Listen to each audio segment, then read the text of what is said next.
이번 강의 소개입니다.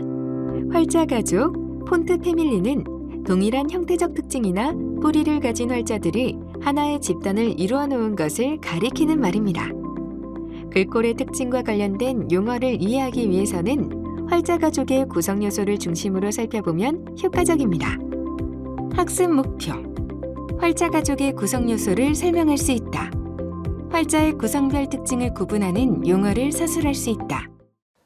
네, 활자 가족에 대해서 살펴보겠습니다. 활자 가족, 폰트 패밀리를 이해하면 글자체를 둘러싼 여러 가지 용어를 쉽게 알 수가 있습니다.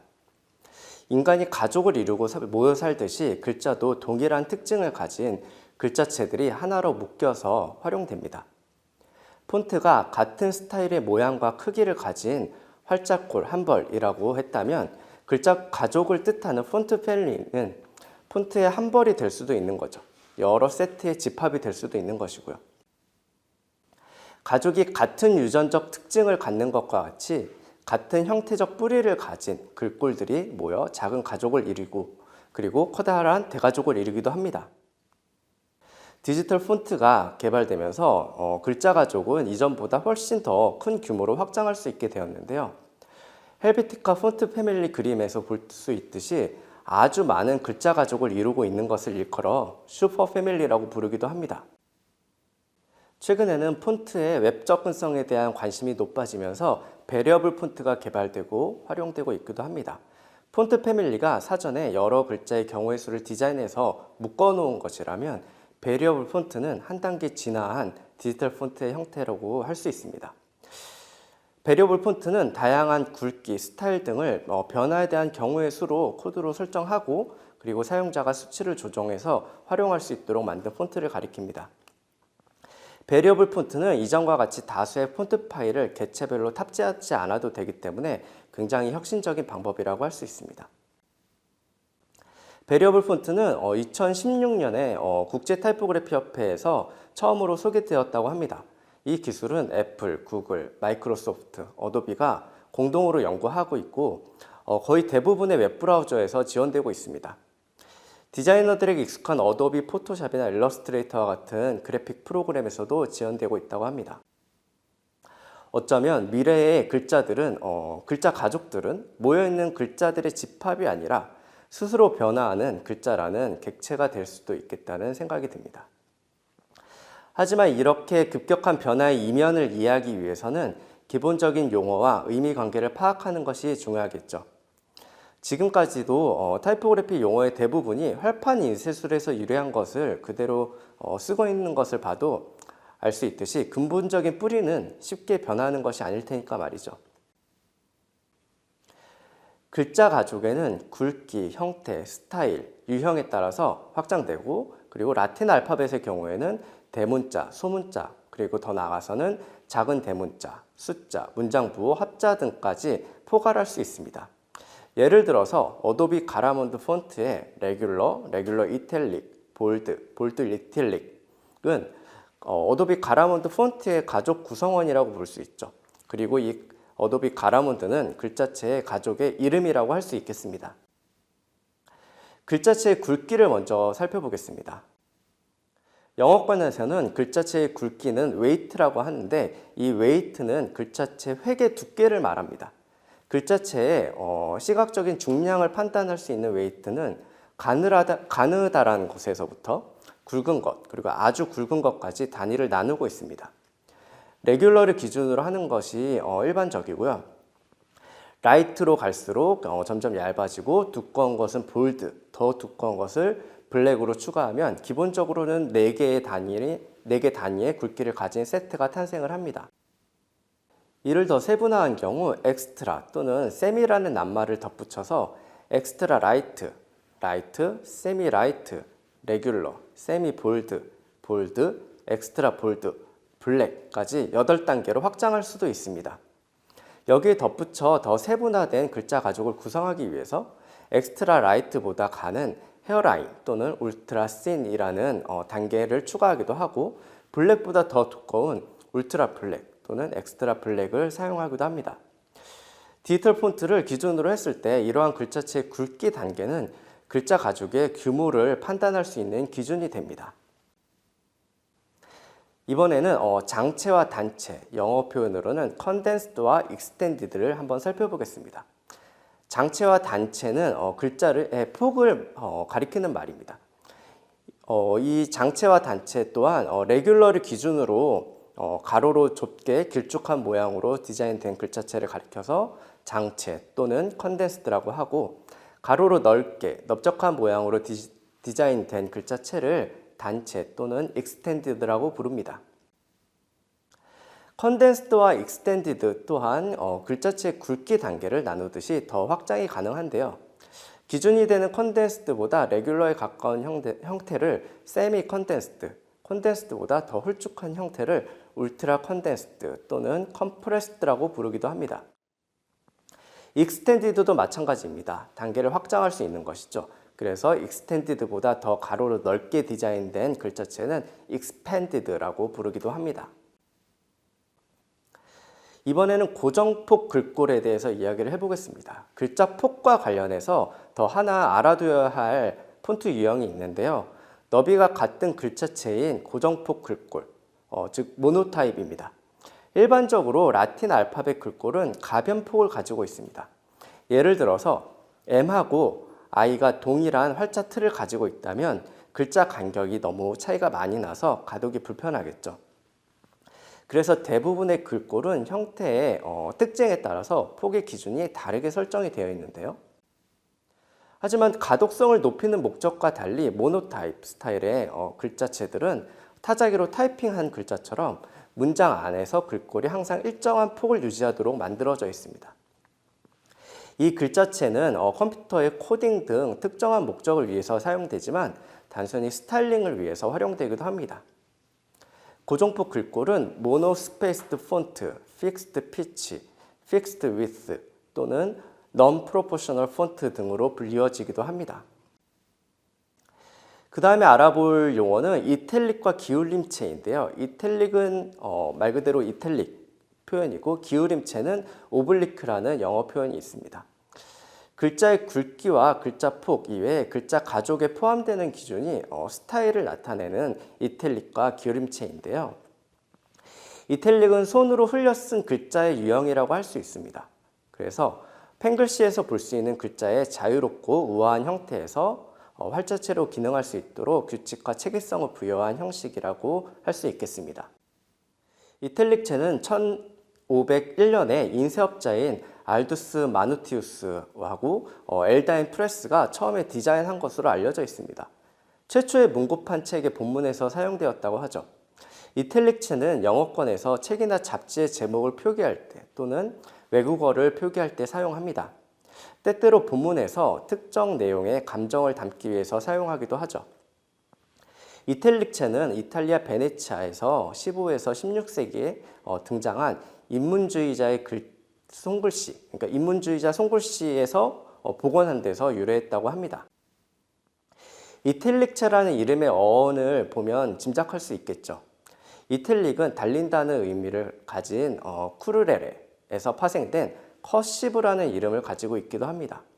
손글씨에서 출발한 글자체이기 때문에 펜을 떼지 않고 종이 위에 흘려 쓰는 모양새를 가졌기 때문이죠. 보통 오른쪽으로 기울어진 글자꼴을 모두 일컬어서 이탈릭이라고 칭하는데 이것은 잘못된 표현입니다. 특히 워드 프로세서와 같은 프로그램을 보면 글자체를 강제로 기울이도록 설정하는 옵션이 있는데요. 기울인 글자체는 엄연히 이탈릭체하고 확연히 다른 형태적 특징을 가지고 있습니다. 예를 들어서 강제로 기울인 글자체와 이탈릭체를 비교했을 때 A, E, I, G 같은 글꼴에서 확연히 가늘거나 좁은 형태적 차이를 보입니다.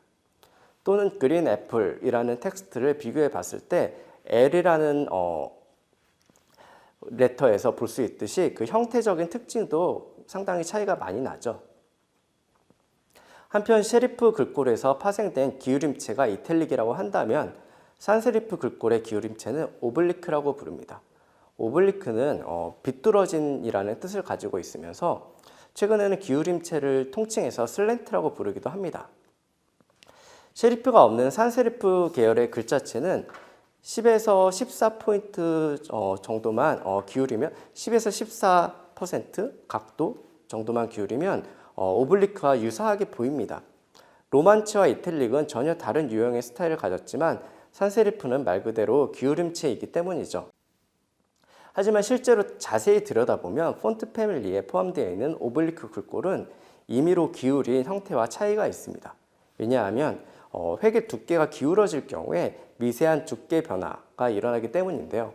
특히 O와 같이 곡선이 있는 경우에 글자의 형태가 찌그러져 보일 수 있기 때문입니다.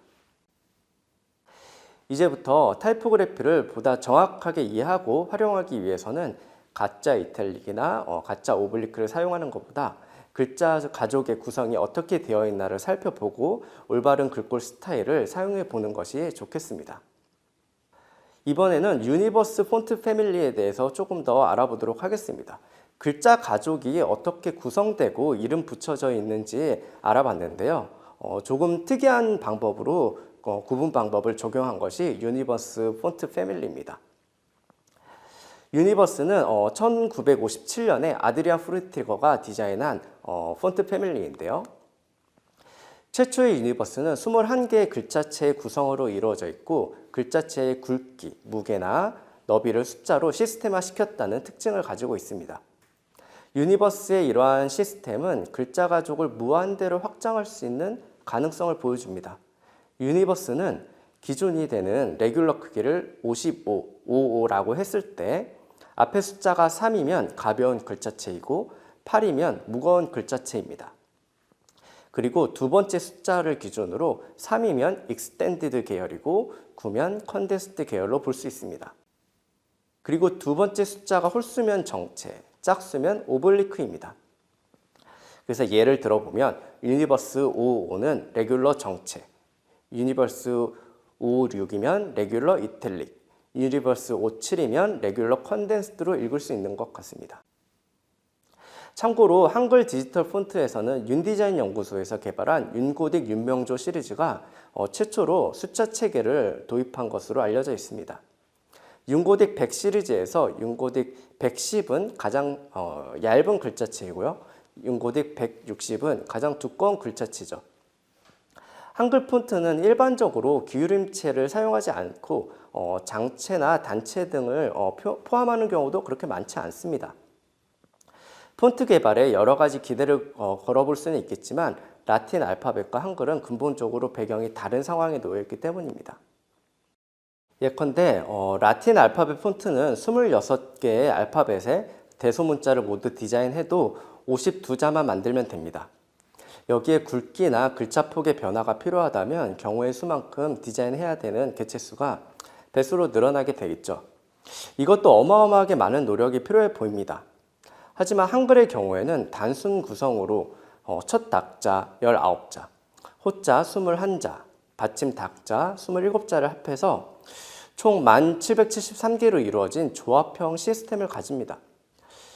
하지만 한글 폰트는 완성형으로 디자인되기 때문에 조합된 모든 경우의 수를 디자인했을 때는 적어도 더 많은 수가 디자인되게 됩니다. 그러니까 1773자에다가 받침이 없는 글자를 포함하면 399자를 모두 더해서 기본 글자만 순수하게 11,172자를 디자인해야 됩니다. 52자하고 11,172자. 출발 지점부터 너무 경우의 수가 차이가 많이 나 보이죠? 앞으로 베리어블 폰트나 딥러닝 등으로 디지털 폰트를 디자인할 수 있는 기술이 개발될 수 있으면 좋겠지만 아직까지는 현재 환경에서 다양한 한글 글꼴이 출시되는 것에 더 관심을 가지는 것이 좋을 듯 합니다. 마지막으로 글자 가족에 포함되어 있는 여러 요소들에 대해서 살펴보도록 하겠습니다. 살펴볼 항목은 대문자, 소문자, 작은 대문자, 숫자, 문장 부호, 이음자 등입니다. 대문자, 어퍼케이스, 소문자, 로어케이스에 대해서 살펴보겠습니다. 영문 알파벳에는 대문자와 소문자의 개념이 존재합니다. 원래 알파벳에서는 대문자만 존재했다고 해요. 근데 대문자들이 반복해서 쓰는 과정에 소문자가 등장을 했죠. 대문자는 영어로 아까 얘기했던 것처럼 어퍼케이스라고 하는데 이 이름은 인쇄기술 개발 초기에 활자 상자가 윗부분 서랍에 들어있었던 것에서 유래를 합니다. 소문자는 아래쪽 서랍에 있었으니 로어케이스라고 부르게 된 거죠. 금속 활자를 이용해서 손으로 조판을 하던 시대에 효율적으로 일하기 위해서 약속된 것이 아닐까 생각해 볼 수 있겠습니다. 대문자는 영어식 표현으로 캐피탈이라고도 하죠. 약어로 캡스라고 표기하기도 합니다. 오늘날 키보드의 왼쪽에 자리한 캡스락 그 표시도 캡스가 같은 기능을 가지고 있다고 볼 수 있겠네요. 작은 대문자를 한번 살펴볼게요. 작은 대문자라고 불리우는 스몰 캡스가 있는데요. 작은 대문자는 소문자의 크기에 맞춰져 있는 대문자입니다. 정확하게는 소문자의 X자 높이, X 하이트에 맞춰져서 디자인된 대문자입니다. 약자로 SC라고 표기하기도 하는데요. 작은 대문자는 우리에게는 다소 생소할 수도 있지만 라틴 알파벳을 사용하는 언어권에서는 타이포그래피에서 여러 가지 목적으로 활용됩니다. 예를 들어 영어 문법에는 첫 문장을 대문자로 나머지는 소문자로 작성을 하는 규칙이 있죠. 강조하기 위해서는 모두 대문자로 쓰는 경우가 있지만 보통은 본문에서 문법을 지켜서 표기합니다. 그런데 대문자는 소문자에 비해 시각적 크기가 더 크죠. 그래서 본문 안에서 대문자를 표기해야 할 경우에는 글줄의 흐름에 방해를 받지 않게 하기 위해서 작은 대문자를 사용합니다. 오전, 오후를 나타내는 AM, PM, 기원전, 기원 후를 나타내는 BC, AD 혹은 이니셜로 되어 있는 단어나 고유명사, 유네스코 이런 식의 표현들이 로마자 스몰캡스를 사용하는 예시가 될 수 있겠습니다. 문법과 상관없이 때로는 디자이너가 본문을 디자인할 때 색다른 느낌을 주기 위해서 또는 어떤 특정 단어를 강조하기 위해서 사용하기도 합니다. 19세기 이전까지 북디자인에서는 글의 정보 구분이나 위계를 표현을 할 때 글자체의 두께 변화를 주지 않고 레귤러 글자체만 사용하는 그런 배경이 있었는데요. 조금 더 섬세한 변화를 주기 위해서 이탈릭과 함께 작은 대문자를 많이 사용했던 것을 우리가 볼 수 있습니다. 이번에는 숫자에 대해서 얘기를 해볼게요. 폰트 패밀리에는 대부분 하나 이상의 숫자 세트가 들어 있습니다. 우리에게 익숙한 숫자는 대문자식 숫자인데요. 라이닝 피규어 또는 캡스 피규어라고 합니다. 대문자 높이와 같이 기준선 위에 모든 숫자의 높이가 균일하게 배열됩니다. 보통은 이 대문자식 숫자를 사용하고 있습니다. 특히 한글의 경우에는 고민 없이 이러한 숫자를 써도 무방하겠죠. 그런데 작은 대문자의 활용에 대한 얘기를 했던 것과 같이 본문 안에서 대문자가 중간중간에 끼어 있을 경우에 글줄이 시각적으로 방해를 받게 되죠. 흐름이 바뀌는 건데요. 그래서 숫자도 마찬가지예요. 본문 안에서 숫자를 표기할 때 활용하기 위해서 소문자식 숫자라는 것이 존재를 합니다. 올드 스타일 피규어 또는 non-lining figure, 텍스트 피규어라고도 부르는데요. 본문에서는 위로 튀어나온 획인 어센더와 아래로 뻗은 획인 디센더가 있습니다. 이렇게 소문자, 본문에서 쓰는 소문자와 같이 어센더와 디센더가 있는 숫자를 올드 스타일 숫자 혹은 소문자식 숫자라고 합니다. 예를 들어 기준선, 즉 베이스라인을 기준으로 6이나 8의 위쪽 획은 위쪽으로 올라가고 7이나 9의 아래쪽 획은 아래, 그러니까 디센더 라인 쪽으로 내려가게 디자인해서 소문자의 시각적 리듬과 어울리도록 만들어진 것이죠. 이 외에도 위첨자 또는 어깨 글자에 사용되는 숫자도 있습니다. 예를 들어서 H2O나 아니면 CO2와 같은 화학 공식이나 제곱미터에서 M의 E자가 표기될 때 사용합니다. 물론 워드 프로세서나 인디자인 같은 조판 프로그램에서 위첨자를 임의로 설정을 하는 기능이 있습니다. 하지만 이러한 기능은 기준이 되는 글자 크기를 줄이기 때문에 상대적으로 획의 두께도 가늘어지는 그런 문제가 있습니다. 그래서 폰트 패밀리에 포함되어 있는 위첨자용 숫자는 기준 글자의 두께와 획이 시각적으로 균일해 보이도록 조금 더 두껍고 미세하고 넓게 디자인됩니다. 추가로 너비가 같은 표 숫자도 알아둬야 할 것 같습니다. 혹시 글자 폭을 모두 균일하게 디자인된 모노타입을 기억하시나요? 모노타입과 같은 유형으로 숫자의 폭을 같게 맞추어 사용하는 경우가 바로 표 숫자입니다. 예를 들어서 1과 3은 글자의 폭이 다를 수밖에 없는데요. 하지만 기능적으로 위아래 많은 숫자의 단위를 맞춰야 하는 경우에는 오히려 시각적으로 불편할 것입니다. 이와 같이 폰트 패밀리에는 타이포그래퍼가 필요로 하는 여러 가지 경우의 수에 대응하기 위해서 디자인된 글자들이 많이 있습니다. 이번에는 문장 부호를 살펴보겠습니다. 문장 부호, 펑츄에이션 마크는 글자체와 같은 DNA를 가지고 있다고 보면 되는데요. 보통 눈에 띄게 차이를 못 느끼는 경우도 있지만 분명 글자체에 따라서 각기 다른 문장 부호의 디자인이 존재합니다. 문장 부호는 문장의 의미나 감정을 전달하는 데 도움을 줍니다. 특히 물음표, 느낌표, 앰퍼샌드 등이 글꼴마다 차별화되는 모양을 가지고 있어요. 참고로 이 and 기호로 알려져 있는 앰퍼샌드는 영어의 and에 해당하는 라틴어 et의 합자로 디자인된 것입니다. 하지만 마침표나 따옴표는 모양의 차별에 신경 쓰기보다는 용법을 정확하게 쓰는 것이 더 중요할 것 같습니다. 흔하게 잘못 표기해서 실수가 되는 따옴표와 프라임을 혼동해서 쓰는 경우가 있는데요. 이것들을 따옴표와 프라임을 혼용해서 구분하지 않은 채 사용하는 것이 굉장히 많이 발견이 됩니다. 간혹 텍스트를 타이핑할 때 따옴표 대신에 프라임이 들어가는 경우가 있는데요. 엄밀히 말하면 잘못된 표기예요. 왜냐하면 프라임은 따옴표와 다른 의미를 담고 있는 기호이기 때문이죠.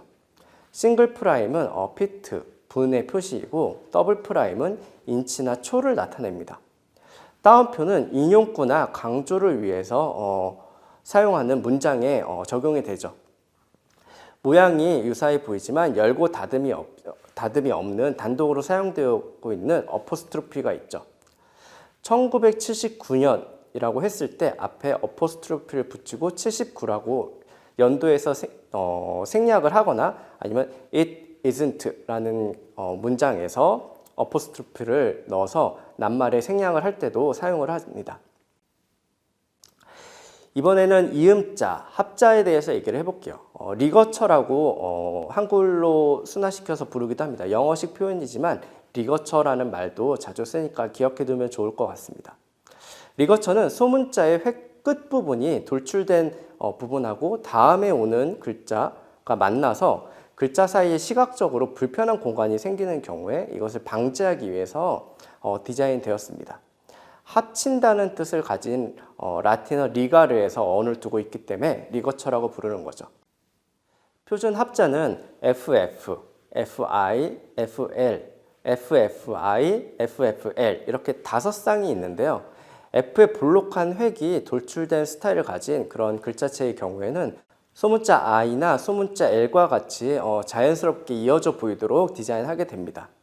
활판 인쇄 시대에는 글자의 장식적인 아름다움을 강조하기 위해서 SK, CT, ST와 같은 조합의 글자를 합자로 만들었는데요. 장식적으로 디자인을 조금 한 것이죠. 오늘날의 폰트 패밀리에서 글자에 포함되어 있는 경우도 꽤 있으니까 글꼴을 사용할 때 유심히 관찰해 보면 좋을 것 같습니다. 하지만 합자가 항상 필요한 것은 아니고요. 목적에 맞게 그리고 글줄의 흐름에 해치지 않는 범위에서 사용하는 것이 좋겠습니다.